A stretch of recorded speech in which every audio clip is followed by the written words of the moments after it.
Welcome to அனதிஸ் kitchen. வாங்க, இட்லி தோசைக்கு ஒரு அருமையான ஒரு சட்னி ஒன்று அரைப்போம். அடுப்பே தேவையில்லை, ரொம்ப சிம்பிளாக ஒரே ஒரு நிமிஷத்தில் அரைச்சி முடிச்சிடலாம் இந்த சட்னியை. சின்னதாக இருக்கிறதுனால ஒரு 4 பல் பூண்டு போட்டிருக்கேன். ஒரு சின்ன நெல்லிக்காய் அளவு புளி எடுத்து நல்லா சுத்தம் பண்ணி போட்டுக்கோங்க. ஒரு 25-30 சின்ன வெங்காயம், பெரிய வெங்காயம் வேண்டாம், சின்ன வெங்காயம் போட்டுக்கோங்க, சூப்பராக இருக்கும். அதே மாதிரி இது ரொம்ப நைஸாக அரைக்கக்கூடாது. அரைச்சோம்னா அந்த வெங்காயத்தில் ஒரு கசப்பு வந்துடும். தனி மிளகாத்தூள் ஒரே ஒரு ஸ்பூன், உப்பு வச்சு இதை அரைச்சிட்டு வந்துடலாம். கல்லுப்பு வேண்டாம், தூள் உப்பு போட்டுக்கோங்க, அவ்வளோதான். இதை அரைச்சிட்டு வந்துடுறேன். சூப்பராக இருக்கும் இந்த சட்னி. இந்த மாதிரி ரஃப்பாக அரைச்சிட்டு ஒரு சின்ன துண்டு வெல்லம் போட்டுக்கலாம் இதில். ஏன்னா அந்த வெங்காயம் வசியும் போது அதில் லைட்டாக ஒரு கசப்பு, ரொம்ப லைட்டாக வரும்.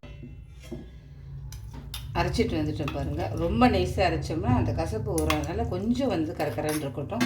இப்போ இதில் நல்லெண்ணெய் விட்டோம்னா நல்லெண்ணெயும் கொஞ்சம் கசப்பு தெரியும். அதனால கடலெண்ணெய் ஊற்ற வேண்டாம், ரீஃபைண்ட் ஆயில் இதில் விட்டுக்கோங்க.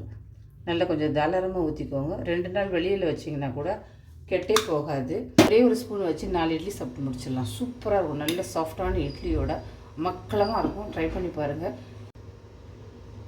நல்ல சாஃப்டான இந்த மாதிரி சூடான இட்லியோட வச்சு இந்த சட்னியை சாப்பிட்டு பாருங்கள். செம்ம சூப்பராக இருக்கும். ட்ரை பண்ணி பாருங்கள்.